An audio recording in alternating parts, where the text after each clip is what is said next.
할렐루야. 이 시간 요한복음 2장 4절의 말씀, 요한복음 2장 4절의 말씀 우리가 한 목소리로 합독하겠습니다. 예수께서 이르시되 여자여 나와 무슨 상관이 있나이까?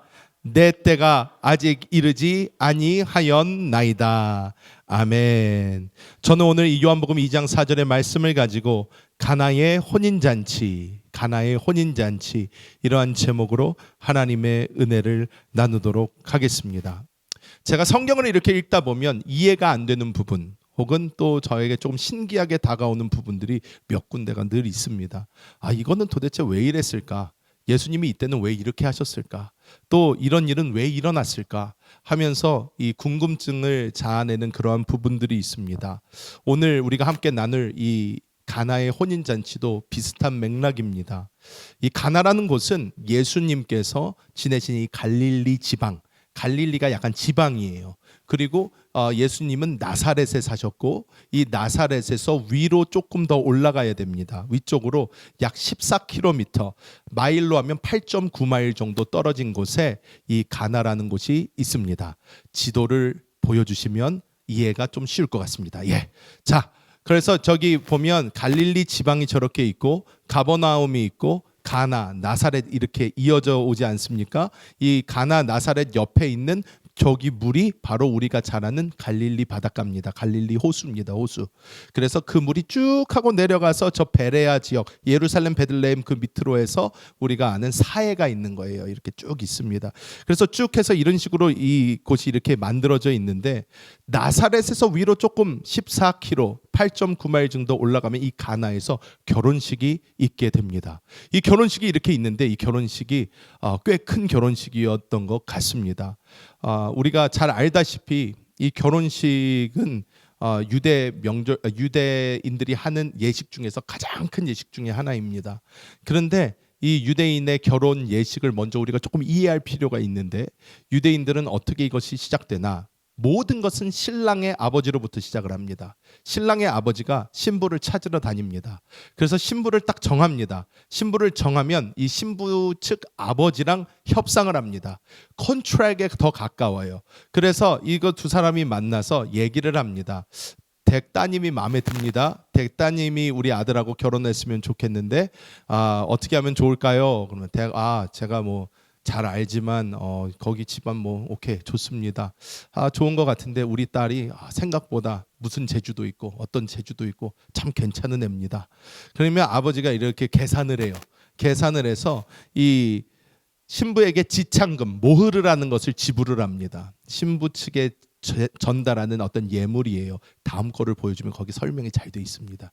그래서 선택하고 신부 가족에게 지참금 모흐르를 지불을 합니다.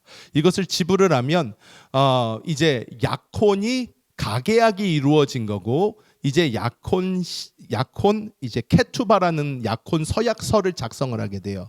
케투바를 작성하게 되는데 이 케투바를 작성할 때 무엇을 하냐면 신랑이 이제 신부를 어떻게 보호할 것이며 어떻게 이 신부를 먹여 살릴 것이며 그리고 만에 하나 어떤 일이 있어서 이혼을 하게 되거나 헤어지는 일이 있다면 그런 것에 대한 배상에 대한 것을 쭉 하고 작성을 합니다.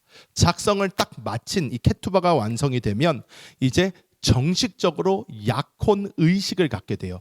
약혼 의식을 하게 되는데 여기서 가장 유명한 것이 신랑이 신부에게 포도주를 쫙 따라서 이 포도주 잔을 쫙 하고 신부에게 건넵니다. 여기서 이제 재밌는 사실 무엇이냐면 신부가 이 결혼식을 물을 수 있는 마지막 기회예요. 이게 계약서 다 썼어요. 계약서 다 써도 신부가 거기서 남편 얼굴 딱 봤는데 이건 아닌 것 같아요. 이건 아닌 것 같아. 그럼 신부가 거기서 이게 쫙 해서 와인을 따라서 딱 줬는데 신부가 그거를 갖다 컵을 갖다가 쫙 치워버리면 끝! 게임 오버. 다시 남자는 또 다른 신부 찾으러 가야 됩니다. 그런데 거기서 신부가 잔을 받아서 마시면 약혼이 성사가 되는 거예요. 해서 신랑은 그러면 신부에게 무엇을 주나? 동전이나 반지를 줍니다. 이제 신부는 더 이상 신부 자신의 것이 아니라 신랑의 것이다. 이렇게 표시를 하는 거예요. 신부 보고 자 이걸 가지고 있으면서 이걸 볼 때마다 당신은 이제 나의 것이라는 것을 기억하십시오 하는 것입니다. 그 후로 신랑은 어디로 가나? 자기 아버지 집으로 돌아갑니다. 아버지 집으로 돌아가서 1년, 보통 12개월에서 24개월 이상이 걸렸다고 합니다. 무엇을 하냐면 신혼집을 만들어요. 신혼집을 그 신랑 아버지 집에다가 증축을 하든지 있던 방을 꾸미든지 어떤 방법을 써서도 이 신혼집을 만듭니다. 신혼집을 만드는 거예요. 신혼집을 만드는 동안 신부는 무엇을 하나? 신부는 그때부터 웨딩드레스 준비합니다. 웨딩드레스 준비하고 피부 관리 시작하고 이제 1년이 되든 2년이 되든 신랑이 자기를 데리러 올 때까지 이 신부는 준비 기간이에요. 그래서 준비 기간을 기다립니다. 그래서 신랑이 결혼 지참금으로 주고 간 거에서 자기 옷도 고르고 신부 친구들도 다 준비를 하고 신랑이 데리러 올 것을 이제 기다리는 일을 하는 것입니다. 자, 우리가 잘 아는 마리아와 요셉. 마리아와 요셉이 정혼을 했다 이렇게 나와요.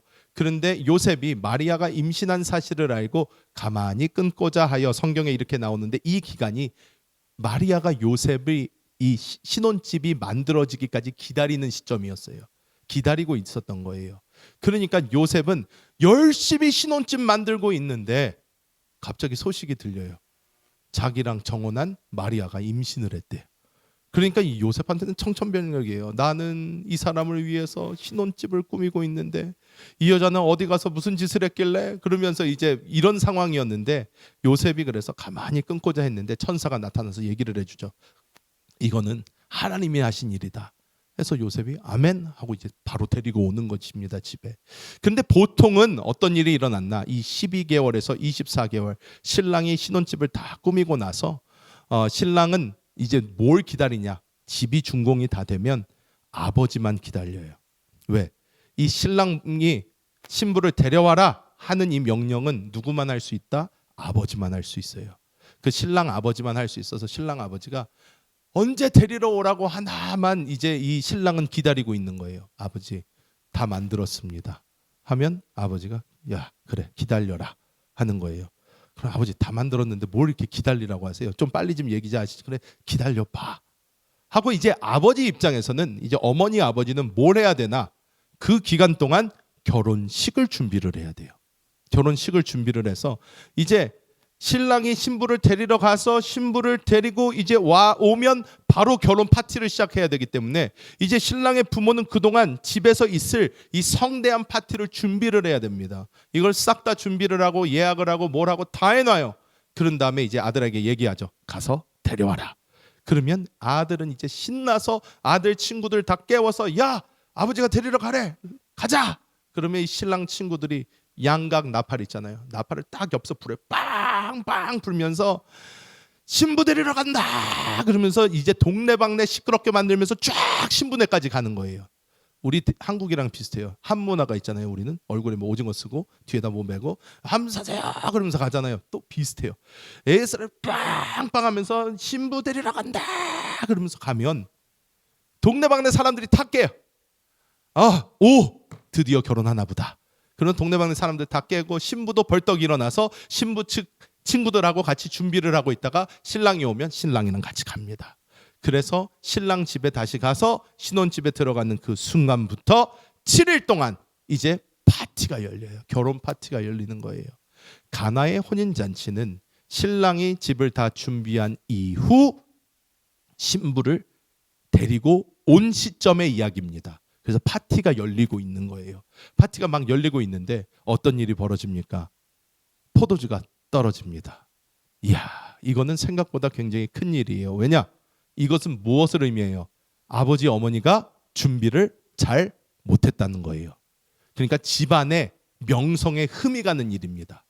야, 손님들은 다 왔는데 포도주가 떨어졌어요. 이거는 수치 중에 수치예요. 준비가 안 돼 있다는 거고 우리 그 옛날 얘기로 하면 bad luck입니다. 아주 운이 없는 거예요. 왜? 결혼식은 기쁨과 환희의 자리가 돼야 되는데 이 결혼이 끝까지 잘 못 갈 거다 이런 아주 악한 것도 되는 것입니다. 그러니까 이 포도주가 떨어진 것이 굉장히 큰 일이었어요. 여기서 예수님이 이제 우리가 잘 알듯이 기적을 나타내십니다. 그래서 오늘 이 가나의 혼인잔치를 다시 한번 이렇게 살펴보면서 하나님께서 왜 이 가나의 혼인잔치를 통하여 예수님의 첫 기적을 일으키셨으며 그리고 이것이 가지고 있는 의미가 어떤 것인지 우리가 함께 나눠보도록 하겠습니다. 첫 번째로 우리는 포도주의 의미를 좀 알 필요가 있습니다. 이 가나 혼인잔치에서 가장 중요한 것, 떨어진 것, 없어져서 주님이 채워주신 것은 바로 포도주입니다. 근데 이 포도주, 당시의 포도주가 지금의 포도주랑 좀 차이는 있습니다. 자, 이것은 성경 상식이니까 좀 아셔도 좋습니다. 무엇이냐면 포도주가 예수님 당시에는 포도주가 좀 달랐어요. 어떻게 달랐나? 요즘의 포도주는요, 저도 잘 몰랐는데 이거 하면서 배웠어요. 이 스테인레스 요즘에는 있잖아요. 스탱이 있으니까 이 스테인레스 안에다가 포도를 집어넣고 포도를 으깨서 집어넣은 다음에 거기에 효모를 넣는다고 합니다. 효모를 넣으면 이게 발효를 시키면서 이 안에서 이제 알코올을 만들어낸대요. 그래서 알코올 도수가 14도에서 16도인가 뭐 그 정도 된다고 합니다. 그런데 예수님 시대에는요 그런 게 없었어요. 그런 게 없으니까 자연 발효를 시킵니다. 밟아가지고 으깨서 그것을 흙으로 만든 도기 안에다가 넣어서 숙성을 시키거나 아니면 가죽 부대 안에 넣어서 공기를 막아요. 공기를 막아서 거기서 숙성을 시킵니다. 그래서 새술은 새부대에 이런 말이 있잖아요. 그 이유가 발효가 되면 이게 팽창을 해요. 팽창을 하면서 이게 낡은 부대면 팽창을 하다 터져버리는 거예요. 그러니까 새술을 만들 때는 이게 팽창하는 걸 생각해서 새로운 가죽에다가 해야 되는데 옛날 가죽에다가 하면 터져버린다는 거예요. 그럼 포도주도 버리고 부대도 버리고 다 버리는 거예요. 그러니까 새술은 새부대에다가 해야 된다고 이렇게 하는데 중요한 게 있습니다. 무엇이냐면 효소가 안 들어가니까 효모가 안 들어가니까 어떤 역사가 일어나냐면 도수가 훨씬 낮아요. 그래서 4%에서 6% 정도밖에 안 된다고 합니다. 그러니까 요즘 생각하는 맥주랑 비슷한 어떠한 그런 알코올 농도가 나와요.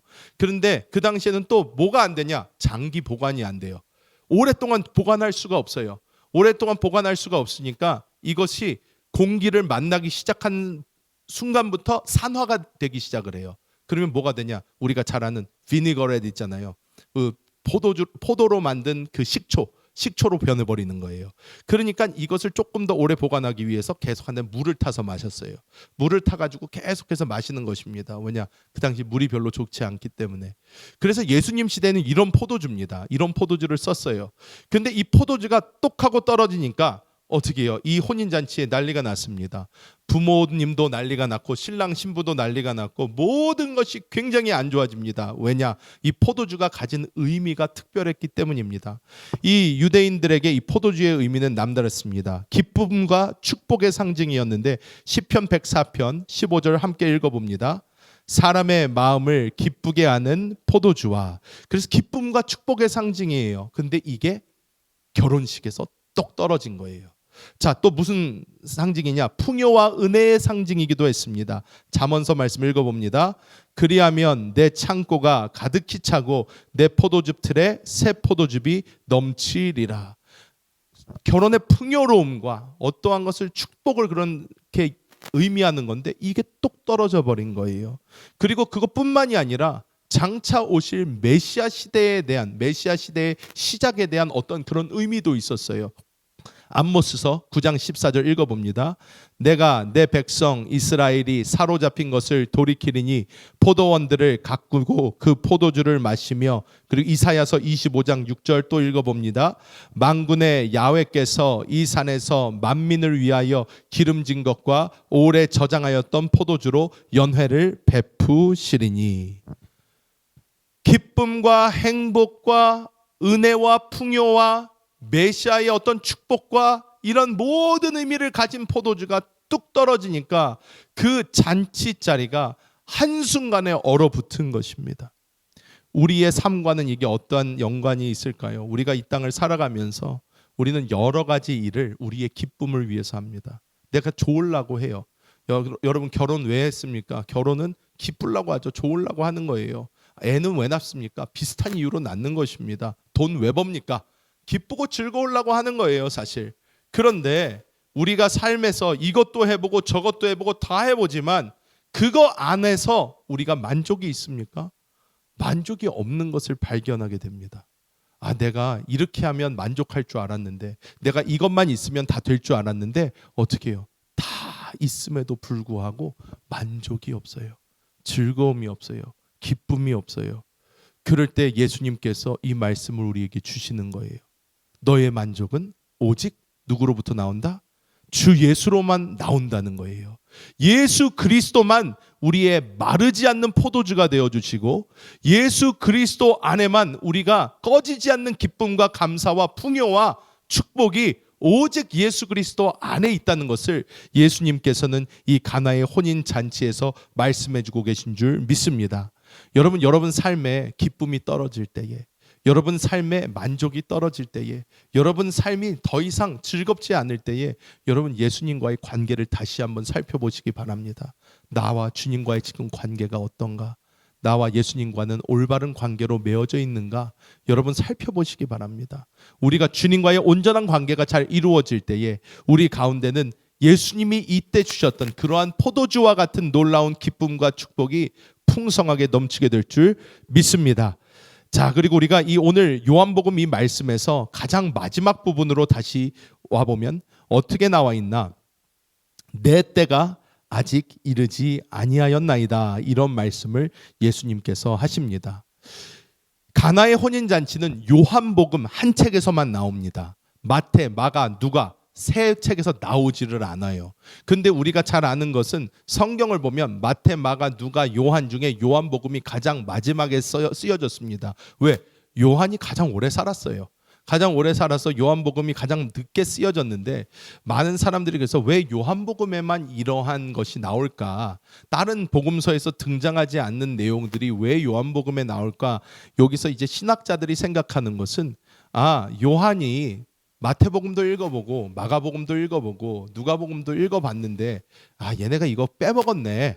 이거 중요한 일이었는데 이런 걸 까먹어. 그러면서 요한이 자기가 직접적으로 경험했던 것, 니고데모를 만난 그런 것도 그렇고, 예수님이 밤늦게 니고데모가 찾아왔을 때 다른 사람 다 자고 있었는데 요한 일어나 있었던 거예요. 본 거예요. 만나는 걸 본 거예요. 얘기를 들은 거예요.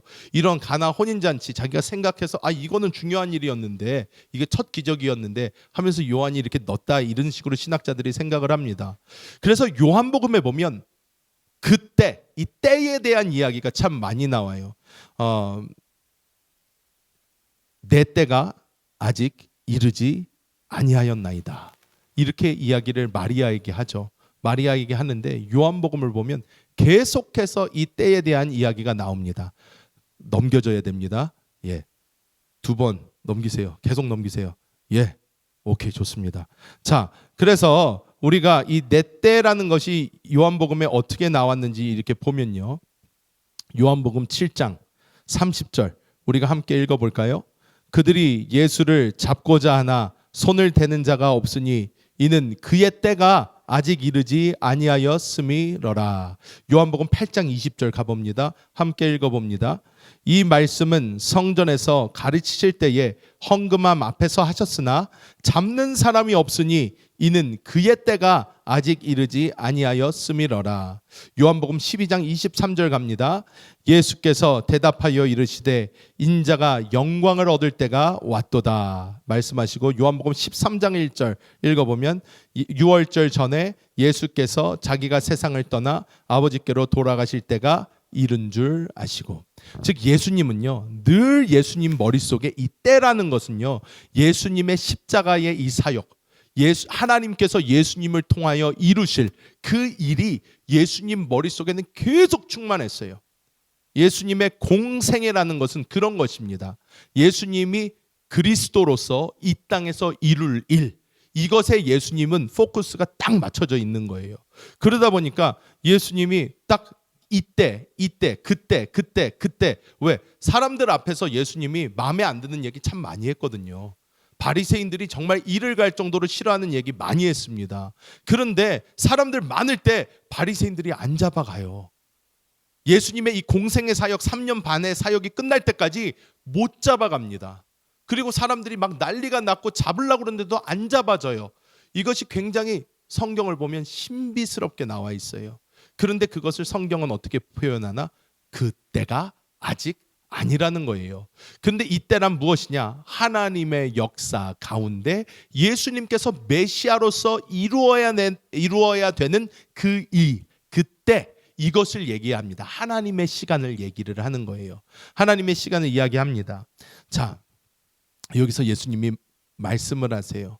이 일을 지금 이 일을 내가 하는 것이 하나님의 때가 아닙니다.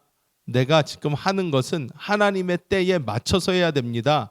라는 것을 사실 예수님께서는 말씀하고 있습니다. 여러분, 우리가 예수님과 다른 점이 뭘까요? 많이 다른 것 같죠. 그런데 예수님과 사실 다른 점은 우리의 육신 이거 하나예요. 왜냐? 예수님은 아버지 없이 성령으로 잉태되셨어요. 즉, 죄 있는 이 육신이 없으셨어요. 육신은 있으셨죠. 하지만 아담의 씨로 나타난 게 아니에요. 하나님의 씨로 성령으로 말미암아 나신 거예요. 그러니까 예수님이 이 몸만 다르지, 몸 안에 있는 이 죄의 생명만 다르지, 우리와 똑같이 우리도 우리 안에 성령으로 하나님이 계시단 말이에요. 그러면 예수님은 어떤 삶을 사셨나? 내가 원하는 삶을 사지 않았어요. 내가 가고자 하는 길을 가지 않았어요.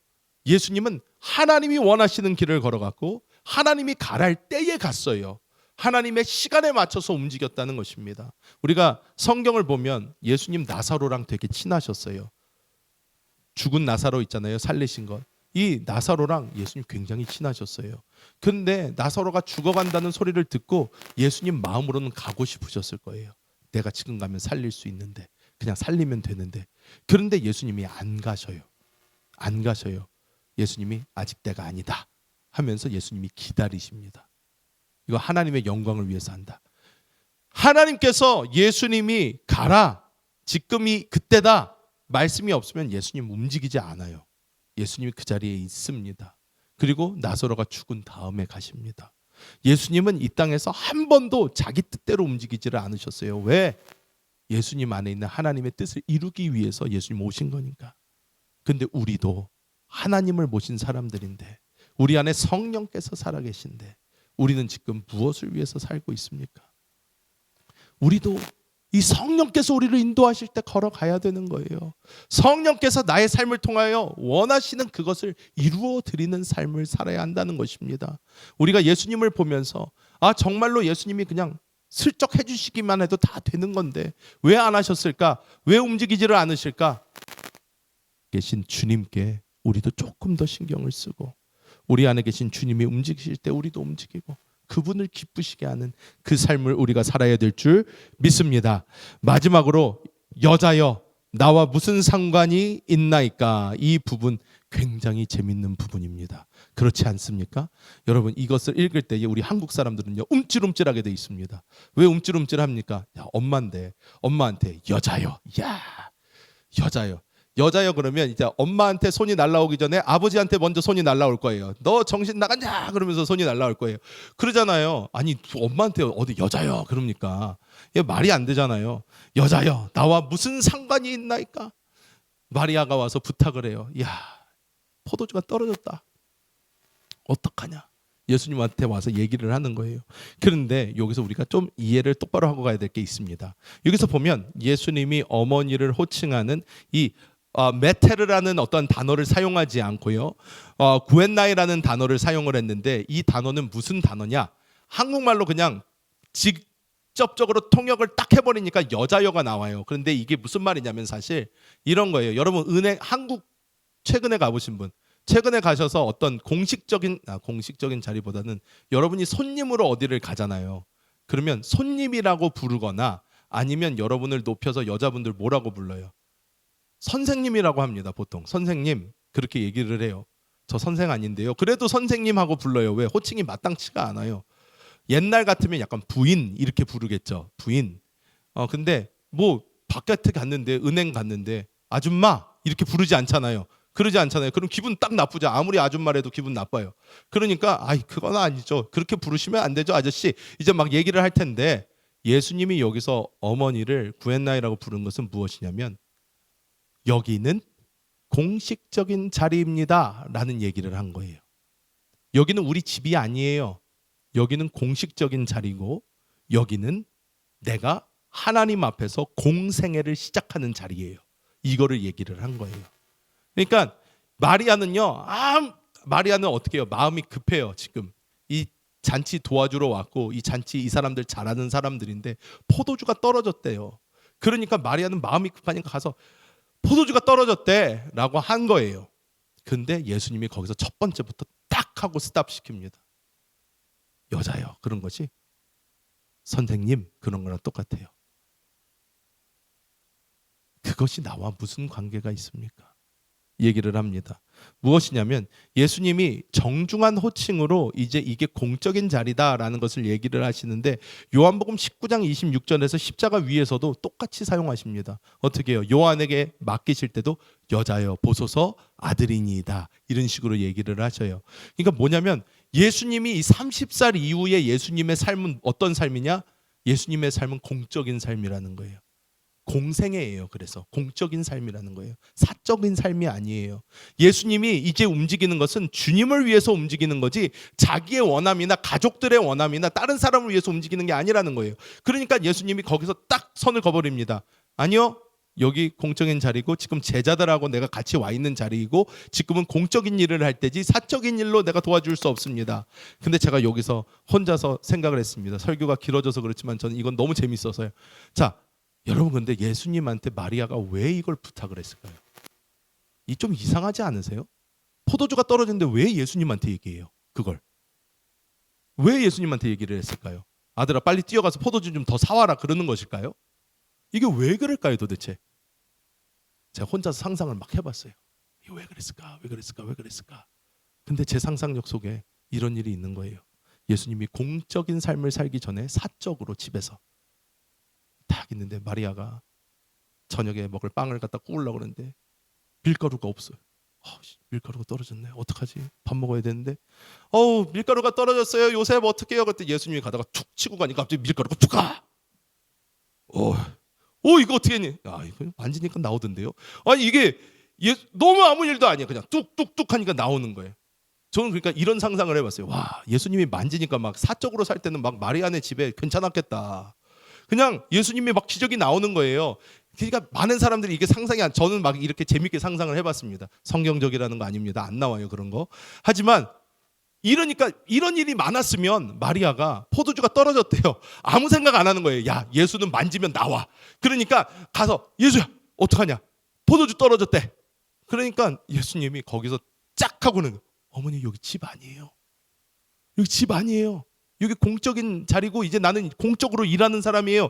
하나님의 뜻을 따라 이제 가야 되는데 어머니가 집에서처럼 포도주 떨어졌다. 포도주 좀 저 나오게 해라. 뿅. 밀가루 떨어졌다. 뿅. 이렇게 할 수 있는 게 아니라고요. 이제는 그렇게 안 된다는 거예요. 하나님의 뜻대로 해야 된다는 거예요. 그러니까 예수님이 이제 지금부터는 공적인 일입니다 하면서 나와 무슨 상관이 있나이까? TMOI 카이소이 이렇게 얘기를 하세요. 이것은 무슨 말이냐면 요청을 거절을 하는데 관계의 성격, 즉 이거가 사적으로 이루어질 수 없는 일이고 공적으로 일어나야 되는 일이라는 것을 마리아에게 이야기하시는 거예요. 근데 여기서 재밌는 사실, 자 여러분 그래서 예수님이 포도주로 안 만들어 주셨어요? 만들어 주셨잖아요. 그렇잖아요. 포도주 더 만들어 줬잖아요. 저는 그러니까 너무 재밌는 거예요. 읽으면서 왜 예수님이 이렇게까지 여자여 이게 나와 무슨 상관이 있나이까? 아직 내 때가 이르지 아니하였나이다. 이렇게까지 얘기하고 나서 바로 다음에 마리아가 어떻게 해요? 사인들 불러다가 예수님이 하는 말씀 다 들어라. 너네 예수님 말 들어라. 예수님이 시키는 대로 다 해야 된다. 얘기를 하고 예수님이 가더니 물 채워라. 물 채웠더니 짠! 포도주로 변해요. 너무 말이 안 되지 않아요? 이게 어떻게 이렇게 이어질까? 여기서 이게 이 말씀만 가지고 이해가 되려면요. 예수님이 이 말씀을 하시면서 뭐 윙크라도 하셨어야 돼요. 어머니 여자여 이게 나와 무슨 상관이 있나이까? 이렇게 해야지 말이 돼요. 안 그러면 말이 안 되잖아요.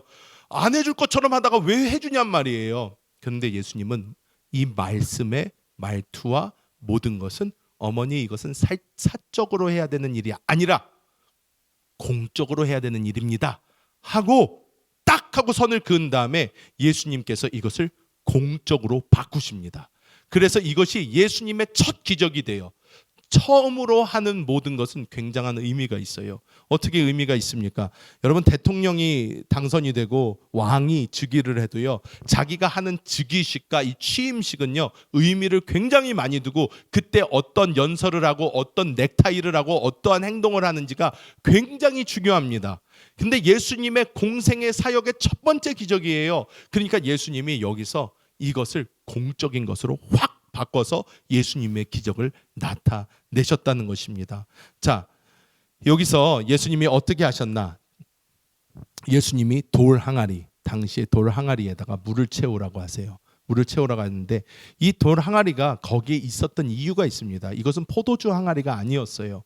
이것은 무슨 항아리냐면 손발을 닦는 물을 저장하는 항아리입니다. 이것은 손발을 닦는 물을 저장. 이게 율법으로 어떤 집에 들어와서 먹기 전에는 일단 닦아야 되는 거예요. 그러니까 이게 옛 율법을 상징을 합니다. 근데 옛 율법을 상징하던 이 돌 항아리에 있던 물을 예수님께서 뭘로 바꾸셔요? 포도주로 바꾸셔요. 이것이 무슨 것이냐? 옛 율법을 내 새 언약으로 바꿀 건데 내가 주는 이 새 언약은 예전에 있었던 이 물보다 훨씬 좋은 포도주라는 거예요. 내가 주는 새 언약은 기쁨이 있는 거라는 거예요. 즐거움이 있고 축복이 있고 풍요가 있다는 거예요. 예수님이 새로운 언약으로 예수님이 바꿔서 주신다는 것입니다. 뿐만 아니라 우리가 잘 알듯이 예수님께서 십자가에서 죽으시며 예수님 보배 피를 흘려주셔요. 예수님의 이 구속의 사역, 예수님이 이 마지막 최후의 만찬 때 어떻게 하십니까? 이것은 내 피다. 너희를 위하여 세우는 새 언약의 피니 이것을 마실 때마다 나를 기념해라. 예수님 말씀하시잖아요. 그거와 같이 예수님이 흘려주실 그 보혈의 피, 예수님의 그 보혈을 의미하는 것으로 이 포도주로 바꾸신 것이고, 마지막으로 예수님께서는 이 잔치가 무슨 잔치입니까? 혼인잔치예요. 혼인잔치. 예수 그리스도께서 지금 겪으시는 이 모든 것, 우리를 위하여 죽으시고 부활하시고 승천하시고 성령을 우리에게 보내시며 결국 이루실 것, 요한계시록에서 우리가 보게 되는 게 뭡니까? 어린 양의 혼인잔치예요.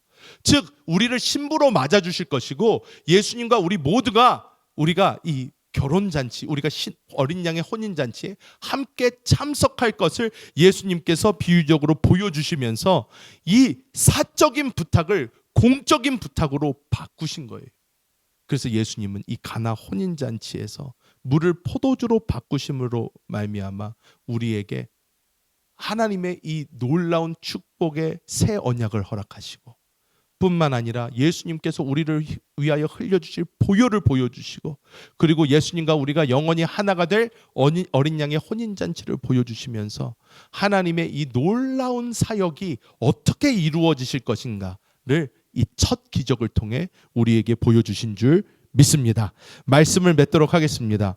여러분, 가나의 혼인잔치를 통하여 우리는 단순히 결혼식에 부족했던 그 포도주를 채우신 것이 아니라 그 안에 있는 놀라운 영적인 의미를 다시 한번 보았습니다. 우리의 삶을 오늘 하루도 살아가면서 우리의 삶에 힘듦이 있고 어려움이 있고 또 만족이 없을 때 우리의 영원한 만족 되시는 그리스도를 붙잡으시기를 예수님의 이름으로 축복합니다. 또한 이 궁극적으로 이 예수님이 하신 이 모든 것의 의미는 결국 우리를 구원하시고 우리를 신부 삼으시고 주님과 하나 되게 하시는 것에 목적이 있다는 것을 우리가 바라보면서 오늘 하루를 살아가면서도 나의 시간에 하나님을 맞추는 것이 아니라 하나님의 시간을 위해서 내가 살아가는 그 삶 살아갈 때에 하나님께서 우리의 삶을 통하여 넘치는 은혜를 부어주실 줄 믿습니다. 기도하겠습니다. 하나님 감사합니다. 하나님께서 오늘 말씀을 통하여 우리에게 놀라운 은혜를 부어주심을 감사합니다. 이 가나 혼인잔치의 이 놀라운 은혜를 통하여 우리가 하나님의 그 사랑과 은혜를 다시 한번 깨닫기 원합니다. 주님께서 이 땅에 오셨을 때에 우리의 모든 것을 위하여 물과 피 다 쏟으시고 주님께서 우리의 새 언약으로 우리에게 오신 것을 기억하며 우리가 다시 한번 그 주님께로 돌이키기 원하고, 또한 결국 주님과 하나 될 그날을 바라보며 우리가 일희일비하는 것이 아니라 영원한 것을 바라보는 삶을 살기 원합니다. 성령이여 우리의 삶을 주장하여 주시고 날마다 우리가 그리스도 예수와 함께 동행할 수 있는 은혜를 허락하여 주옵소서.